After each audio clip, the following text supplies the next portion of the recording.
Hello, Tommy. I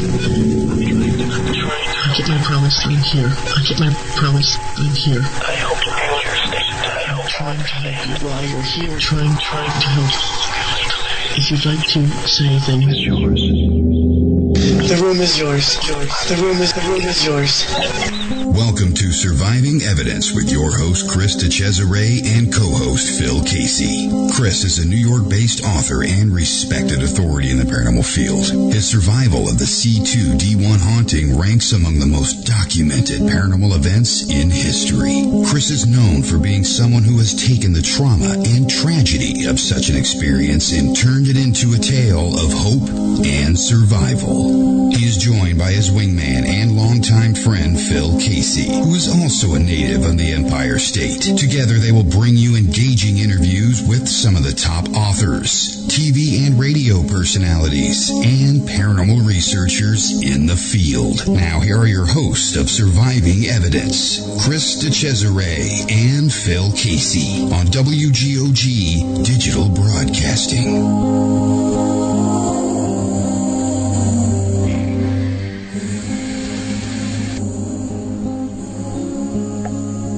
Broadcasting live from the historic Hudson Valley of New York State. Gigantic welcome to you all. Everyone listening from across the globe. This is Steve Cesare, the Ghost Boy of Geneseo. And you're listening to Surviving Evidence on Let's Talk Radio. And at my side, once again, for our adventures, my wingman and private party planner, Mr. Phil Casey. Good evening, everyone. What's going on? I am super excited to be back. I have leaped tall buildings, only 2 inches off the ground because I have a 3-inch vertical. So I leaped those, but I'm ready to go. And we planned a huge party for tonight. So this hour is going to be spectacular. Yeah, we usually do 2 hours, but in my infirm state, one will have to do.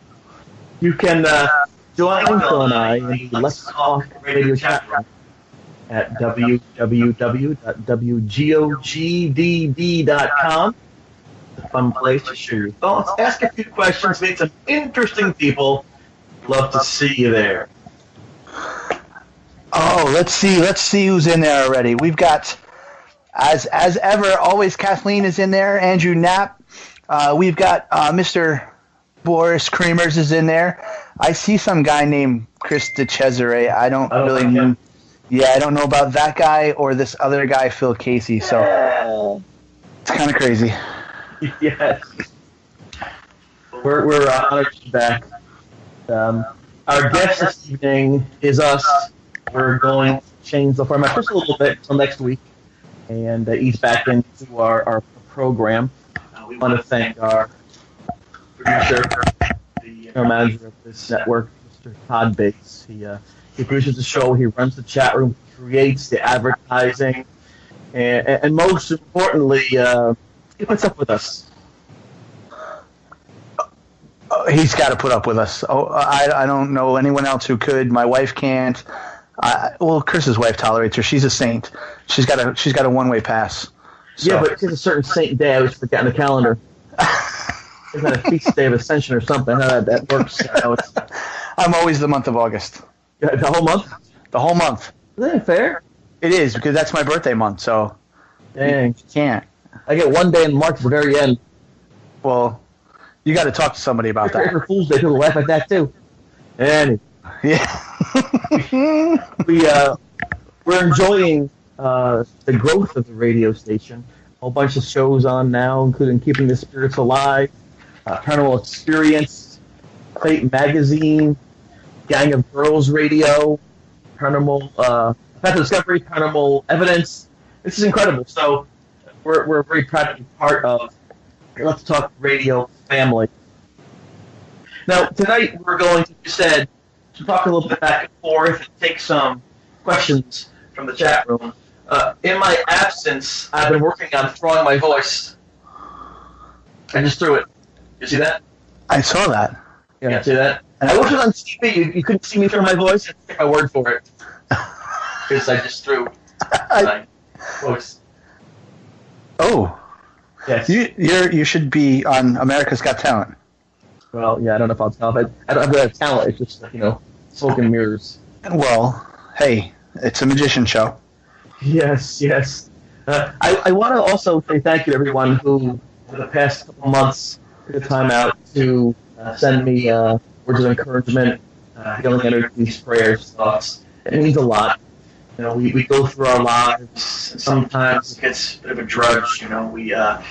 We work, we eat, we pay the bills, and sometimes we forget to stop and, as they say, smell the roses.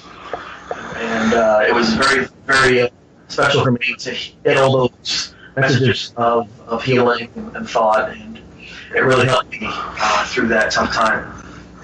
Yeah, we were a little worried there, but we knew, Chris is a tough cookie, and we knew we would be back, and we're just happy that we get this time, and everybody that's out there listening to us, and thank you guys for sticking with us and staying with all the ups and downs, and it's just amazing. We're just happy to be back, and happy Chris is back with us. So absolutely, and I'm glad I can wear the ice chips now as well.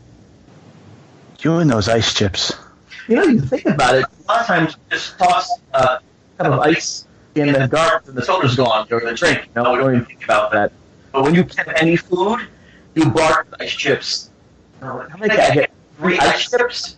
I need 4 ice chips. I got 5 in my pocket. Here's $5 bill for a 4th ice chip. What do you think? Were you playing dice?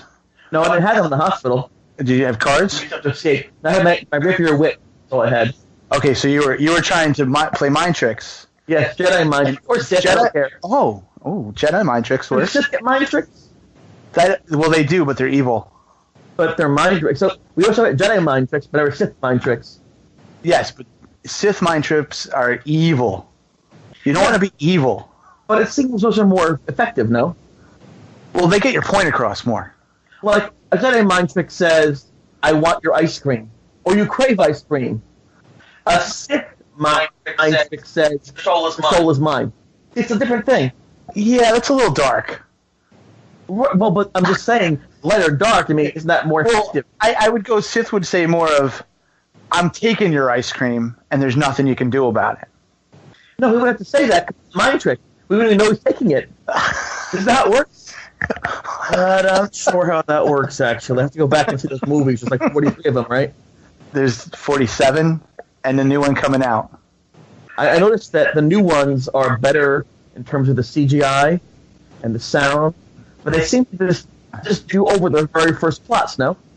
Well, you got to go back and remind people where they came from, because us, as we get older, and the stupid leaks out of our brains, we have to be reminded sometimes that, hey, listen, this is how Han Solo was, or this is how Princess Leia was, or this is where Luke came from, and then they go forward. So that's fair. Oh, today, by the way, is my grandmother's 94th birthday in Florida. So happy birthday to you, Grandma. Happy birthday, Grandma. She was just an incredible person. She got my very first comic book when I was a kid, and she brought it over, and she was babysitting for us, and she read the whole comic book to me. It was Avengers 106. On the cover was Iron Man, Hawkeye, Captain America, and the Black Panther, and that's a big movie right now. It was #1 in the box office the last couple of weeks. T'Challa, right? T'Challa, yeah, T'Challa. T'Challa. Yeah. Yes. But back in those days, there weren't movies about superheroes. I would take my comic book and cut it up, make squares of heroes, and hit the popsicle sticks after the ice cream was gone, have them fight. You're killing me. I didn't mind so much since I found that X-Men number 94 was like $400, then I minded a bit. Yeah, that makes me cringe that you cut up a comic book as a collector. Well, I was like 11. Well, we didn't know, because I'll tell you, if I had half the toys that I had when I was a kid, I'd be rich. I could do this all day. Where'd they all go? They just kind of evaporated? No, we played with them. We were kids, Sith man. Mind trick. Somebody did the Sith mind trick and stole them. They're gone. That's it. It's out. Peace out. Yeah. I want to go back to my grandma. One of the things that was so great about her was she always had a youthful spirit. So even when she was in her 40s and we were little kids, she rolled down the hill with us and play games and blow bubbles with us and take us places to the park. And it's nice. And the chance to actually still talk to her after all these years is an amazing thing. And, sometimes just hearing her laugh on the phone is just an amazing gift. We a lot of times, and it's true. We just go about our business. As saying before, we don't take the time sometimes to appreciate what we have. And I want to just hit that again because I really appreciate everyone out there who's listening. It means a lot to me. The beginning for me happened when I was 11, when my great grandfather passed away. I didn't know much about how that worked as a kid. I remember we went to see him in the hospital, and he wasn't doing well. He was lying in the bed, and my parents took me to see him. And I think that the hospital ward smelled funny. I made a face like, what's that smell? And that wasn't cool. And I never told my grandpa I loved him or missed him. And I walked outside the hallway because I felt ill. And then we drove home in the car, and I cried. And he died. So I remember about that. I felt kind of bad that I didn't, as a kid, say goodbye right. And then about 4 months later, I was hitting a ball in the backyard. And the ball curved, as it happens sometimes. The ball slice. And it ran around the house. And I went to retrieve it. I bent down, and I saw my great-grandfather who passed away before. He just looked at me. It was quiet. He put his finger to his lips and said, "Shh." And that was the first experience that I had. But because of my great-grandfather, and I respected him, and I listened as a kid, I didn't tell anybody about what that was or how it happened. And I forgot all about that, in fact, until Geneseo happened with the ghosts up in Erie Hall. And sometimes a sound, a sight, a scent, what's alliteration? I like that sound, like scent, can remind you or open up a memory, from your past. And I thought that was kind of interesting. But, as a kid, you want to fit in sometimes and have fun, not worry about things that are distracting. And I don't know if you notice, folks, but I stopped putting my voice. Just me now. I'm not throwing it across the studio.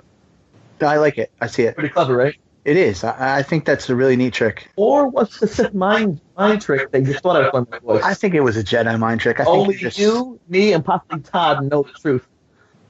Yeah, that's true. Uh-huh. You can't dispute that. Or that Russian Czech person. It could checkmate. Oh. That's all I'm saying. Yeah, I'm not talking about that now. What's funny is I always learn something new about Chris. It never ceases to amaze me in all the years we've been friends. Like, I didn't know that story about his grandfather, and that's weird because there's so many similarities between our paranormal aspects. Like, and we talk about it, and that's one of the things that always stuck in my head. That was something that I had a really hard time with when I was 4.5 years old. My grandfather had passed away, and I do remember my mother taking me to the hospital.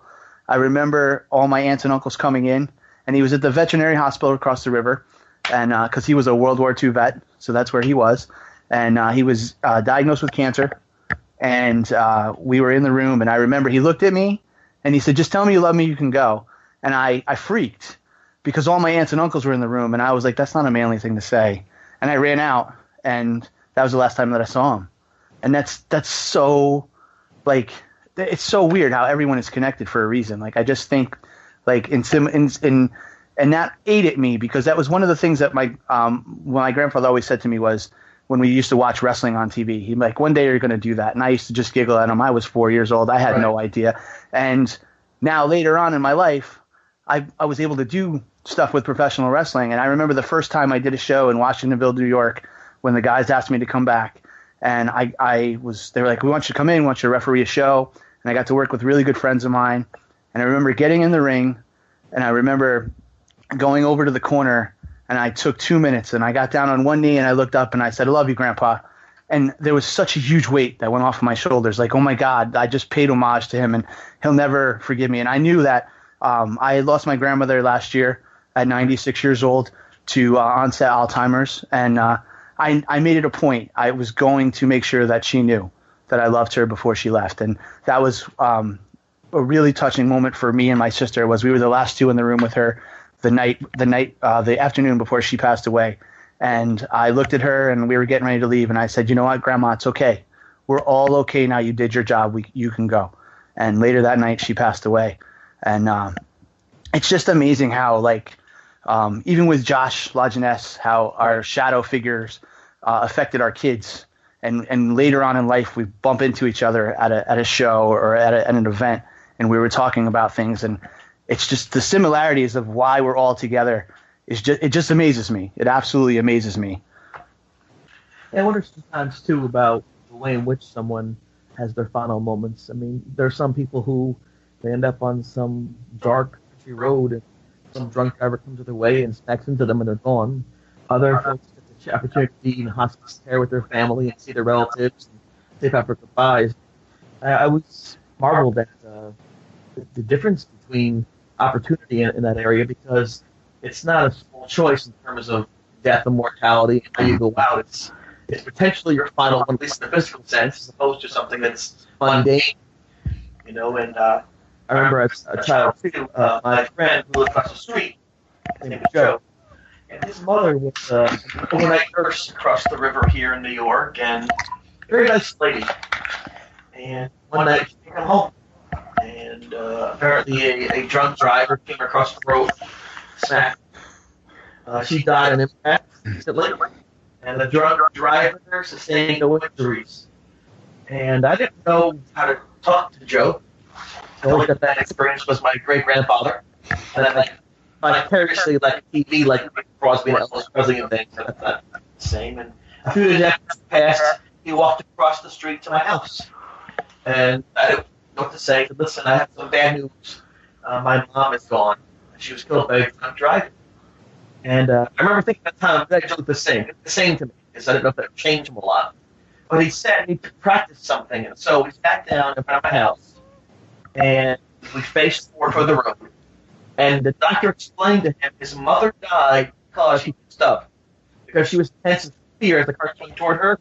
A brittle surface will snap, whereas a relaxed, like a rubber band object, will bend or move. So the drunk guy was relaxed. So because she was tense, she was injured, he wasn't. So we practiced for an hour, Joe and I, pretending a car was coming toward us. We count 1, 2, 3, relaxed. 1, 2, 3, relaxed. Because we wanted to make sure it happened to us. And it meant the world to Joe, I think, that we did that together to try to alleviate some of his fears. His mother's name was Grace. And I was thinking, my grandma's name for 94 is Grace. At the time, I thought to myself, I was sad his Grace was gone. I got my Grace still alive. That's why I think it's the kids. Yeah, it's just an amazing thing. I'm marveled at some of the things that I've learned over the years and have been privileged enough to be a part of, and just meet a lot of great people out there. And like a lot of our listeners, a lot of great listeners out there listening to us banter back and forth tonight as we get back into the groove of things. But yeah, we it's just an amazing thing. Like I love that word amazing, and I love the word awesome. So you'll hear it a lot, along with the word So if you weren't hearing it before, now that I've made you privy to it, you're going to listen. And every time I say you should just do a shot, because you'll get drunk quick. And so no, it's I just all the similarities over these last couple works, and I know that we've all been praying for Chris and sending him healing and stuff like that, and we were really happy he's here, and I don't think I get to say it enough, but I'm honored to be his friend, and I'm very not privileged. I'm very gracious to the fact that I've had someone like him to lean on. It helps a lot, and vice versa. And I know he doesn't know it all the time, but he knows I'd go to war for him. So, and he's a really good friend of mine, and I appreciate him a lot, and I'm excited for tonight. So, and just to be able to banter back and forth is pretty cool. So, I'm happy that we're our guests, and it's pretty neat. I've never been my own guest before. I like our guests. I do. They're pretty cool dudes. And thank you for the kind words. I do appreciate it. Sometimes in society there are certain gender roles that people either assign or brought up in, learn to adapt, or just somehow fall into. And as you were mentioning before with your grandfather, it's not a guy thing to be emotional and say goodbye. And so similar for me too. It wasn't always so easy for me to share emotions. I could be funny with things. I could talk about concepts, but emotions was a little bit different. And so I thank you for what you're saying. It's it's a very nice thing, and I'm thankful too. I think that it's time for our very first station break, and when we come back, take questions from the chat room. And hello again, Darlene, Kathleen, and Andrew, Flores, and everyone. Appreciate you being here. You're listening to Let's Talk Radio. Very wonderful. We'll be right back.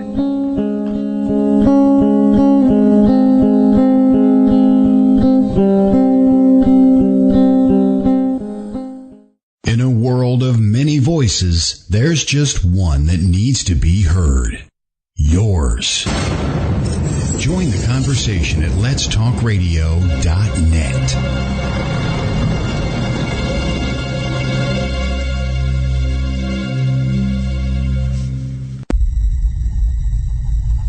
In 2012, Keith Linder, after successfully obtaining a management position at a prestige healthcare company, decides the time is right for him and his girlfriend to move in together. That's putting things lightly. Weird things begin to happen within days of moving into the modern suburban home. The horrors they witnessed and desperately tried to fight off would end up putting them at the odds with members of the paranormal community and themselves. This gripping story, told from the house occupant's point of view, not only lists tales, but also includes pictures, video reenactments, commentary, and audio of the events being reported.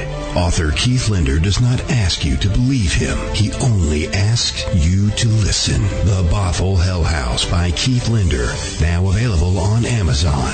The book, The Bothell Hell House. The author, Keith Linder. Order yours today on Amazon. Terry Lovelace is a 64-year-old retired lawyer and former assistant attorney general. The earliest alien experience Terry can recall was when he was 8 years old. Incident at Devil's Den. In May of 1963, he saw a UFO and described it as a perfect silver disc. 3 years later, on a clear night, he saw a second flying disc outside his second-story bedroom window. Incident at Devil's Den. In 1975, while serving as a medic in the Air Force, he witnessed yet another UFO hovering 50 feet over an ICBM missile silo. Incident at Devil's Den. 2 years later, while he and a friend were camped in an isolated state park known as Devil's Den, Terry had a life-changing fourth encounter. Not only did Terry and a friend witness an estimated 5-story high UFO, but this fourth encounter would be an epic, life-altering event. Incident at Devil's Den by Terry Lovelace. Digital download or paperback now available on Amazon. Since 1948, Fate magazine has delivered a one-of-a-kind reading experience, covering everything from psychics, UFOs, paranormal investigations, and more. To subscribe, visit fatemag.com or call 828-702-3032. That's 828-702-3032. Subscribe and find your true reports of the strange and unknown at fatemag.com. Let's Talk Radio.net.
Surviving Evidence. If you're just tuning in, we're speaking with us. It's Phil Casey and Chris Cesare, and we'd like to take some of your questions from the chat room, if you'd like, and hopefully there are things we can answer. I'm not very good with advanced math, but I'll do my best if that's the case. So Phil and I will talk a little bit until we see some questions, and then we'll. Cool. And I see I have a question already. It's QQ. Catherine's very good with that, you know. She's great at following the directions. She's very thorough. I don't have that particular skill. The question is, how is your feature film come along, The Veil Principle? When might we get to see it premiere? You know, it's, how can I say this? Sometimes you make a plan, and it goes as it's supposed to. Other times you make a plan, and it takes a curve. The film, The Veil Principle, which is about a young, returning Army veteran who has PTSD, played by Connor Wurst, is being treated by a psychiatrist, played by Mr. John Tobin, and he's trying to get treatment so that he can function normally in his life. He's having these terrible flashbacks.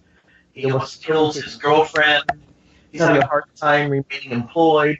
And so the therapist wants to help him with this. But the therapist begins to suspect that it's not just a case of PTSD, but rather something either in this person's head or in their apartment that's making him hear these things. And he recalls his own father toward the end was having similar symptoms. And so the psychiatrist removes the medicine and gives him a placebo, sugar pills, to see what the effect is. And over the course of the film, it becomes known that there is some entity in that building talking to this young man. And the concept is that many times the symptoms, the things that people talk about when they're going through a haunting or possession or depression are some of those things that are found in cases of PTSD. And the question is it something psychological or is it something external? And so the film was actually set about 4 years ago. It's almost complete. They're working on the soundtrack now. However, one of the principals in the film notified us about 5 weeks ago that they can't be in some of the scenes now due to their growing career. They're a comedian. And so the character that this person portrays has difficulty too. And so now we're trying to work around that issue. Do we treat that character as a flashback? That'll take a year to do or so. It'll be strong, but it can get done that with any legal ramifications. The people sign contracts, so by right we can do what we do, but I don't want to cause any kind of bad feeling because I'm the director. And so right now, that entire project is shelved as we figure out the best way to move forward, even though it's almost complete in its entirety. And, I love it. But one of the things that I've had to do since I began speaking about my own experience about 5-6 years ago was maintain positivity. I want to keep things positive. I want to build friendships, not sever them. And my hope is that over the next 6 to 8 months, that this individual can understand the value of the project and give the okay for us to use that as you move forward. So I hope that answers your question.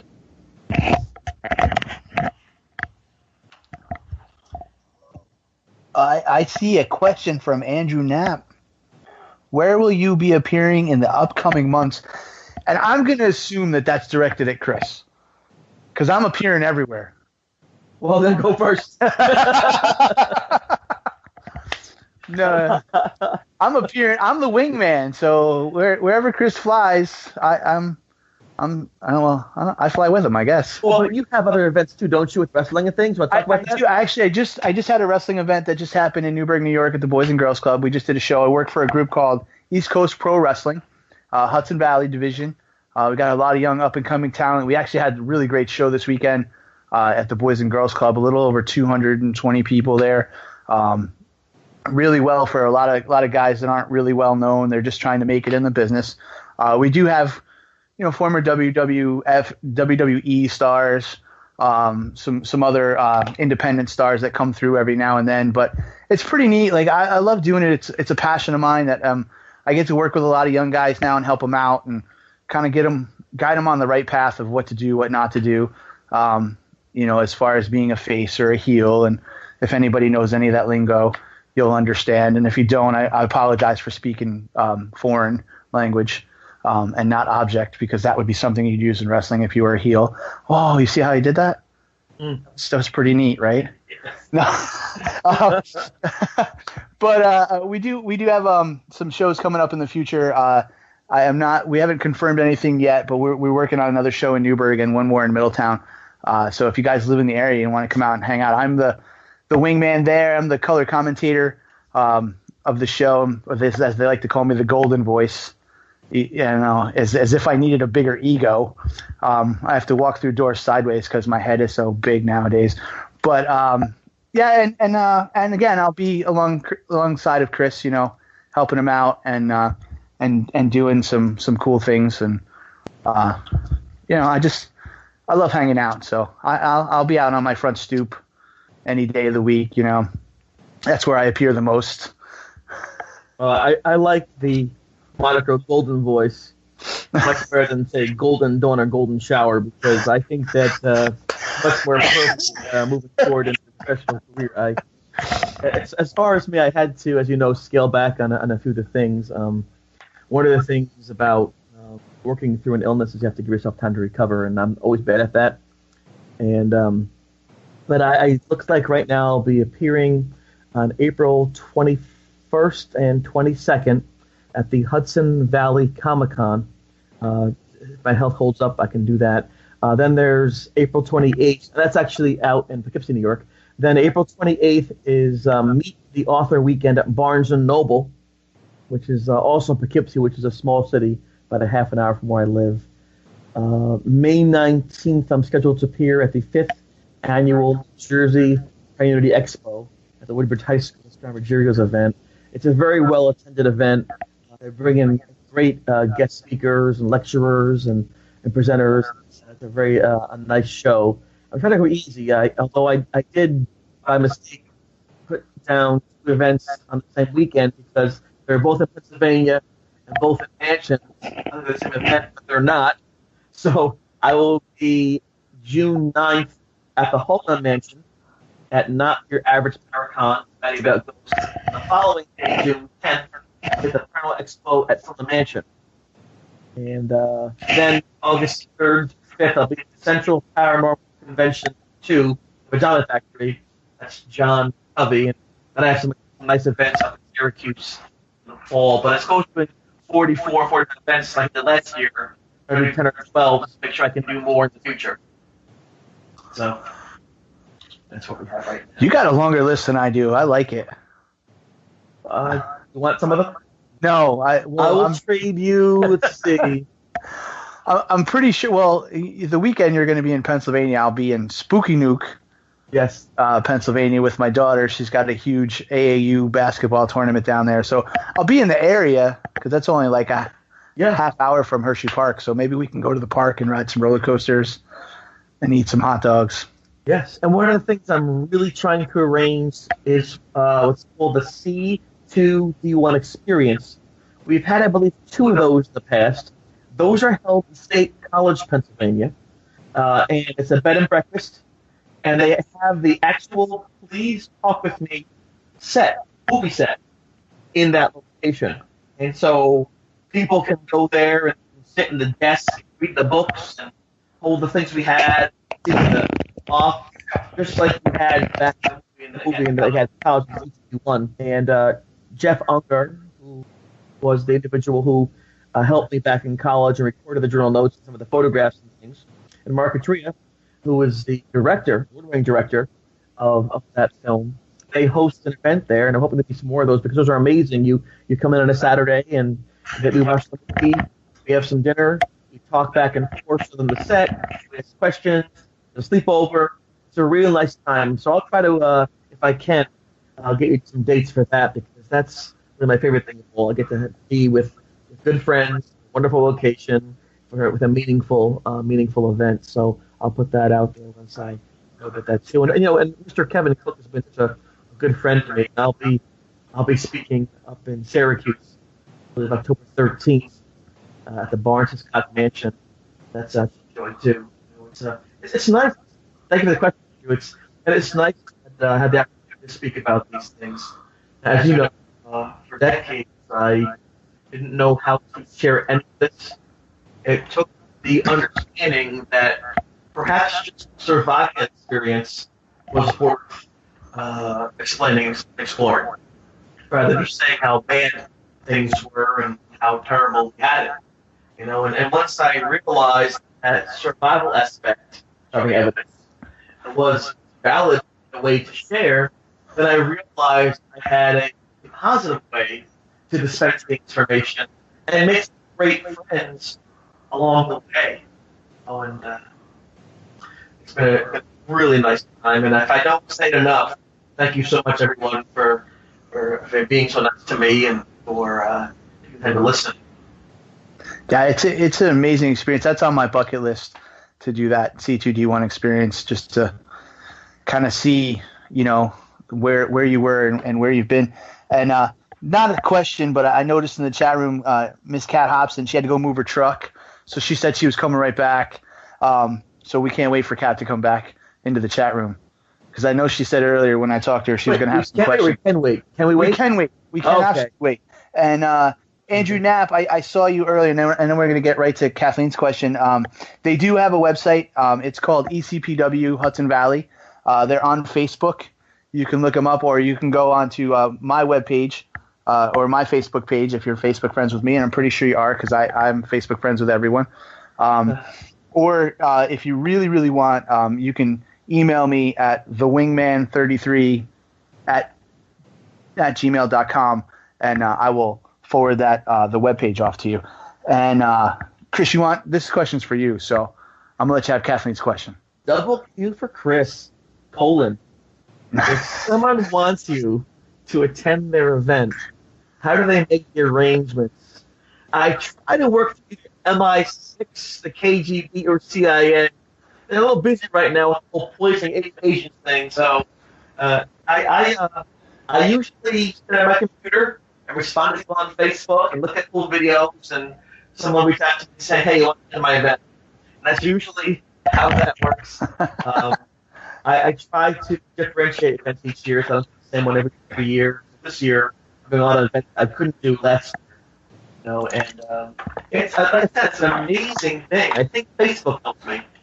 I think Facebook for me has been a great tool because it combines their calendar, right? It's mail, photo album, everything. Chat group is just so I love it. People don't like Facebook so much, but for me, for unlimited use, I think it's a great thing, and that's usually people should do it. People tend to invite me because of one of two things: either because someone heard me speak and thought, not too bad, you should have them speak at your event, or because they saw the 5-5 show and thought, I want them to be here or read the books. That's usually how it works. And I try very hard to get to it. It's like, this year, as I said, I have to pull back from you. There's a beautiful event you should go to, get a chance to Rhode Island, Ocean State Paracon, and it costs to run that. I've done that past 4 years, but I don't have the okay to go out that way in 2 days and be in the summer sun. So unfortunately, I don't make that one this year, and a few others as well. So I'll try to keep up abreast as to what's going on, because some people are just happy to be there and not. That is an amazing event. I've been privileged to be able to go 2 years in a row with you, and last year we got to share a cool experience together in yes. That. What was the name of that mansion? That was one of those old timey. That was the Paint House. The Paint House. Okay. Yep. That was we got to share a pretty cool experience in there, and yes, they had a doll, like this whole doll. I wasn't talking about that one, but correctly, I was foolish. And I taunted it and picked it up and rubbed its head and laughed at it. Yeah. And then later on in the hotel room, found a piece of the hemp necklace that was around its neck, like a noose, by my shoe. And Phil said, that's not good. Give it by you.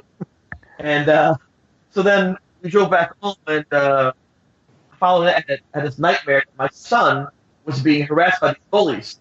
But for some reason, my son was a little kid, and I got angry at the bullies, and I got a shovel, and I killed everybody in my dream. I burned the whole house down. And then I picked my son up. He's like, "Dad, they killed me."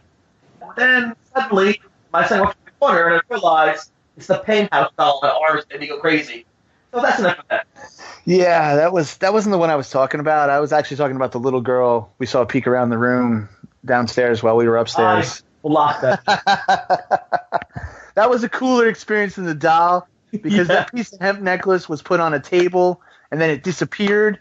And then a couple days later, it showed up in Chris's shoe at his house. Yeah. So it was weird stuff that happened. And just not cool, man. Not cool, bro. Agreed. I think we have to come up on our final station break. Is that right? We're doing an abbreviated 1-hour show tonight on account of I'm old and infirm. But let's see if we can do that. Go to our last station break.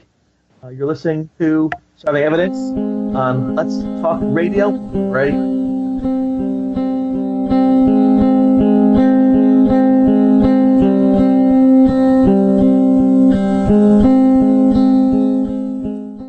While the other stations are run from high-rises in the city, we're programmed from a little bungalow on Windtree Drive. Let'sTalkRadio.net. Shopping, dining, beautiful lakes and rivers, and a monster? Welcome to Braxton County, West Virginia. Centrally located, Braxton County, West Virginia is the ideal place to visit. Natural beauty and recreation abound with 2 beautiful lakes for easy kayaking and canoeing, and many hiking trails. Did we mention the Flatwoods Monster? That's right. Visit Braxton County, West Virginia's Flatwoods Monster Museum and not only learn about the Flatwoods Monster, but walk in the same footsteps as the people who witnessed it. Nearly all of our attractions can be found within a few miles of Interstate 79. Visit us online at braxtonwv.org. That's braxtonwv.org. Braxton County, West Virginia. Center yourself here. If you've ever wondered what your dog, cat, bird, or any other animal is thinking or trying to tell you, now's the time to crack their code. Make this year the year you learn telepathic animal communication and begin using the intuitive and psychic abilities we all have to connect with other species. The free website Speak Good Human is the perfect place to start. Speak Good Human is the internet's largest free animal communication practice site. It features tips, advice, how-tos, and more than 100 animals ready to help you practice and build your skills through telepathic conversation. And each February and August, you can join the thousands of other learners worldwide for the Animal Communication Practice Challenge, when you'll get daily encouragement, inspiration, and camaraderie as you pursue your dream of talking with animals. Get in on the conversation at www.talktoanimals.weebly.com. That's talktoanimals.weebly.com. Or Google Speak Good Human. Not only will your companion animals thank you, but you'll finally be able to hear it. Let'sTalkRadio.net.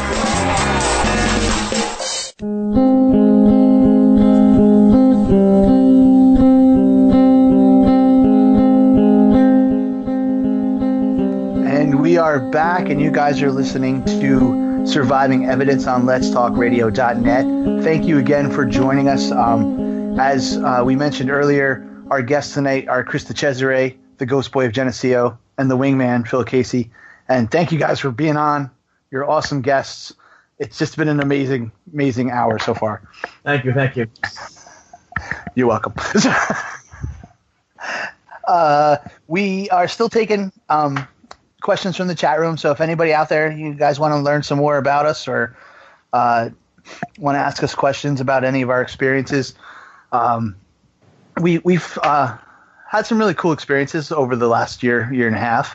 I am, again, thankful to be friends with Mr. DeCesare because he's been very instrumental in helping me get over some of the humps. And one of the cool things is that I love two things. I love that his experience with his mom was good people always help. And I hope I quoted that right.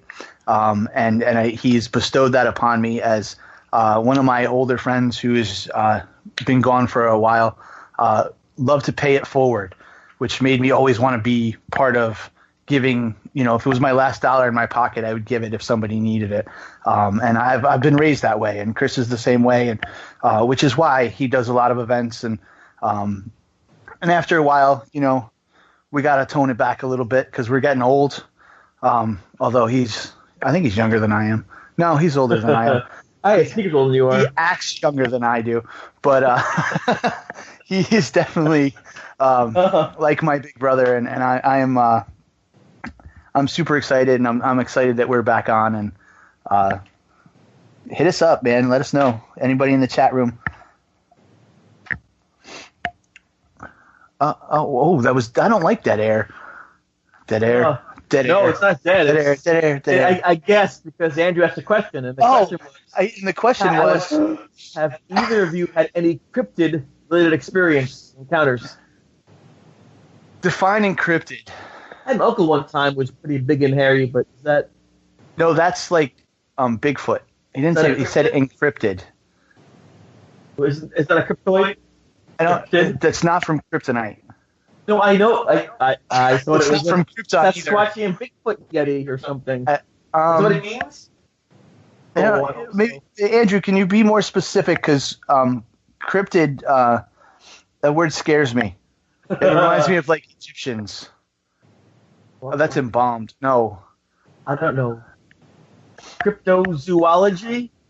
Yes. Isn't that with like Sasquatch and whatnot? That is. That scares me. It's a bucket list thing for me. I always find myself driving, and when I get near wooded areas, because I do a lot of driving for my real job, and I get into some sketchy areas sometimes, and I like to look in the woods. I hope someday to see one. I believe in it. I'll tell you right now, I totally believe there's a Bigfoot out there, and it's almost paranormal-ish because when it wants to be seen, it shows up, and when it doesn't, good luck trying to find it. But I do. I love those Bigfooters and my squatchers out there, and I'd love to go squatching. I know people who have gone squatching, and I know people have said that they've gotten some forms of evidence, like footprints or seen certain paths or certain sounds that could be something like, Bigfoot or Bugman or Mothman. I myself try to avoid most controversy. True. My controversy is like paper versus plastic in the throughway market. And you get that one wrong every time. Why do I do that? Save the earth. Yeah, I don't have any experiences about those areas, but I did, as a child, young person, have a couple experiences with, I guess what you call like aliens or UFOs. Extraterrestrials, yes. Yes. Politically correct word. But I try not to get too far abroad in what I say because I tend to try to focus. But I think it's fascinating that human beings look for these possibilities. I think it's important that they do because that's how we grow as a species. That's how we increase our ability to understand things around us and challenge our environment. If it turns out that things don't exist, we're none the worse off for looking for them. It's like looking for a cure for cancer. So I really enjoy the fact that people go out there and look for this. And in a worst-case scenario, they have a great time with friends, treasures in the woods, eating good food, singing songs, and challenging themselves. Absolutely, and making weird noises to call Yeti. They do that? They do. Yeah, they do those weird, like, I can't do it because we're on air. I'll probably break with the speaker drums. Can you do that for me so I understand what you mean? They do like that. Whoop, whoop. They do that? They do that. There's that guy. Auburn game. It is. That's the hey. Oh no, that's the chop. That's the Indian chop. That's politically incorrect too. Well, that's Native American chop. Kathleen says she has some friends who are squatchers. They hook you up. Cool. I'll tell you that the only thing that scares me though is it would be my luck that I would walk right into one and not have a clue what to do other than run the other way. And it would be the fastest anybody's ever seen me run since I played semi-pro football. See that? I'm just saying. I'm not trying to. That's the only thing that scares me. Like I watch these shows on TV, and we all know the whole TV world. Everything is, we make noises and we bang trees and they do all those things. And sometimes they get responses, and you don't really know. And then sometimes you see things on those 3D cameras and heat vision things, and you know or you don't know, and you really want to know. that it's real. There is a large party that wants it to be real. I'm sure at some point they're out there. Again, I'm a firm believer of we're not alone, and that goes for extraterrestrials to Mothman. And we actually had a guest on that talked about the Jersey Devil, Yes. which was really, really cool because that's one of my big things. Like I'm a New Jersey Devil fan, but right. yeah, and I just that was an amazing show too. Like she had some great information on that stuff, and it's one of those things. If you're lucky, it's like a spirit or a shadow figure or anything like that. If it's meant to be seen and you're meant to be in the right spot at the right time, it'll happen. I totally believe that. But yeah, Squatchers, man, those guys rank right up there with me. I love those guys and girls because there's a lot of girl Squatchers out there. That's a nice thing to see. Many cultures have cryptids in them. You have Yeti and the Himalayas. You have the idea of Sasquatch, right? Mm-hmm. There's the Bogies. There's a skunk ape in Florida. Yeah, there's all different things. So these individuals claim to have seen these things without cross collaboration on what they're seeing. So there's either something in your mind to think about these things, or something's there. Because these things were formulated so far apart, they're similar but unique.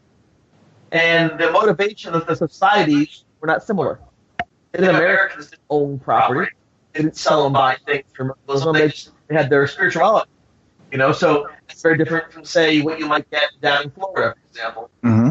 Or with the European cultures. That's kind of fascinating thing. Yeah, the Native Americans, the Bigfoot is like almost like a totem god to them. They're very respectful because Native Americans, they appreciate the land. They respect the land. They respect like that culture is all about, loving everything and treating it the way you want it. So it'll be here for many, many years. And that's one of the, I saw an episode once where the Native Americans were talking about Bigfoot and they say, absolutely, we've seen them and we never infringe on that territory. We don't go there unless we absolutely have to or need something.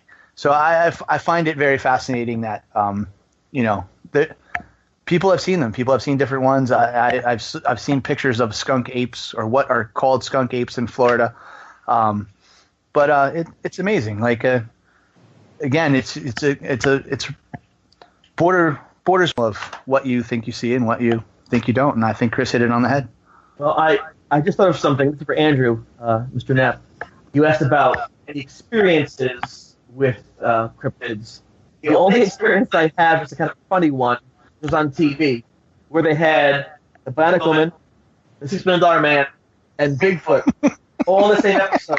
I remember that episode. Trying to get something up to the volcano of the mountain, and Jamie Summers carries it for a while, then Steve Austin carries it for a while, and then Bigfoot saves the day.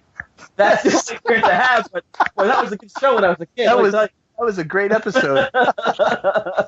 Man, I just want you to know he referenced the $6 Million Man. Yes. That makes us old, bro. Well, with some inflation, maybe it's like $14 million now. We're better off. I think now he'd be the $1 billion man. Well, I look at money. My first hospital stay, which was 2.5 days, cost $10,400. Thank God for Trump insurance. Well, yeah, so I'm just saying that's a lot of money, right? So I figured it's something that's ice chips. Ice chips. They are. They're about $1 billion a piece. I want some kind of cool power now. Some kind of cool, like bionic something. I would say what? Something about it would be kind of cool. Huh? It would be amazing, but I don't know that works like that. What, the bionic stuff? I don't think any of that works like that.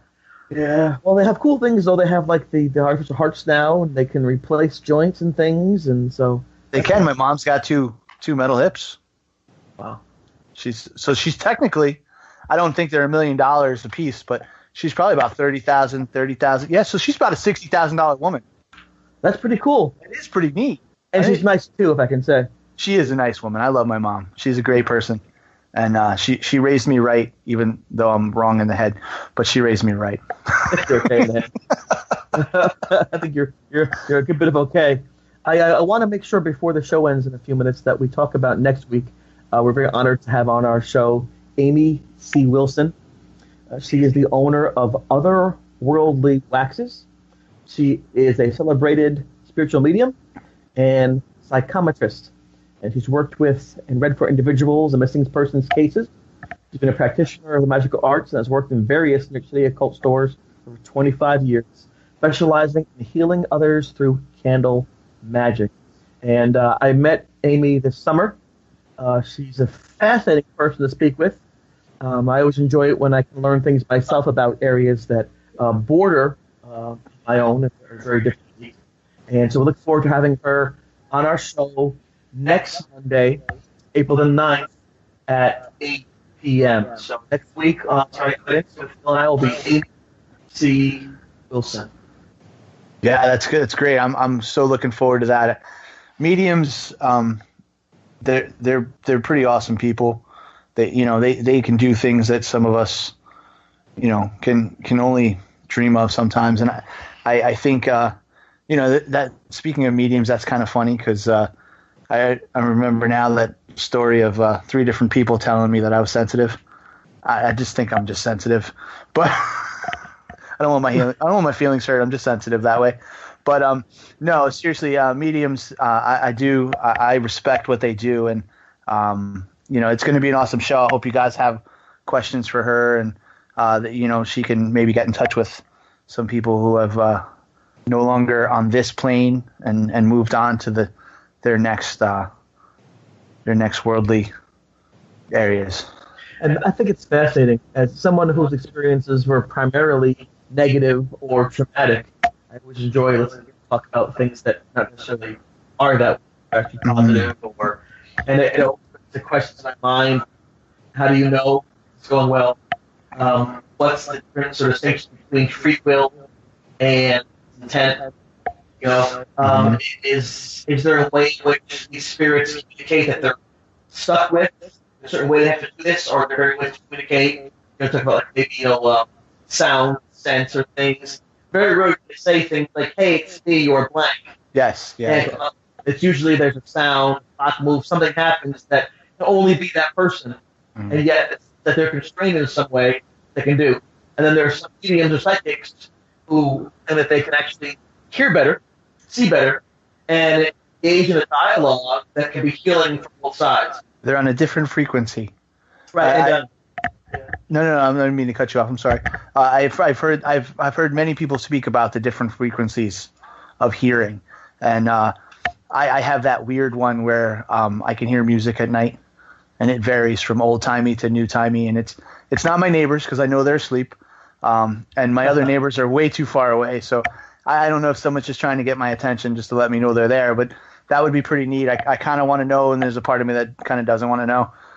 But yeah, I believe mediums are on a different frequency when it comes to hearing people from the other side, as everyone likes to say, or I like to say from beyond the veil. Or that's a cool name. Yes.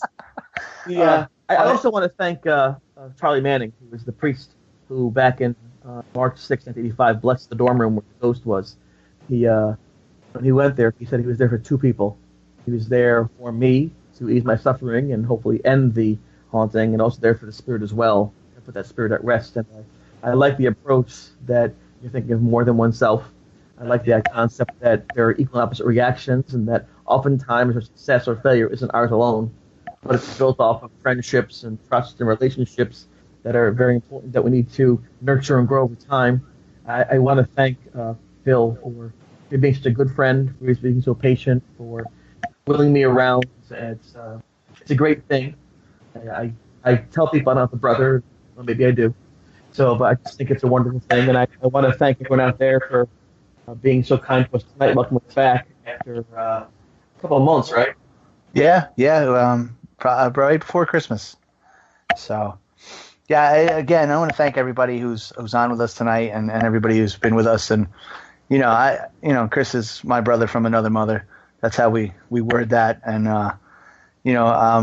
it's just it's an amazing opportunity. It's pretty cool to be on. I want to thank Todd. Todd's an awesome dude. He puts up with us, and he lets us carry on and banter and say cool stuff. I didn't say it. So you thought I was going to say the other word. I said cool stuff. You mean awesome? Yeah, see, I didn't say it. Yeah, I really want to thank everyone. I want to thank, my kids who let me give up the time to be on the show, and again, thanks everyone for being with us tonight and sticking back. So, Yes, and happy 94th birthday to my grandmother Grace down in Florida. I love you. I love you so much. I'm so grateful that you're in my life. I'm so grateful that I have some memories, your kindness and your decency. And I remember one thing in particular. Before every Christmas, she would bring this giant display catalog to the living room. Yeah. And a circle one for Christmas. And nothing was magic as bad as this kid. So I love you, Grandma. You're the best. I need help. Thank you, everyone. Have a great evening. See you next week. Surviving Evidence on Let's Talk Radio.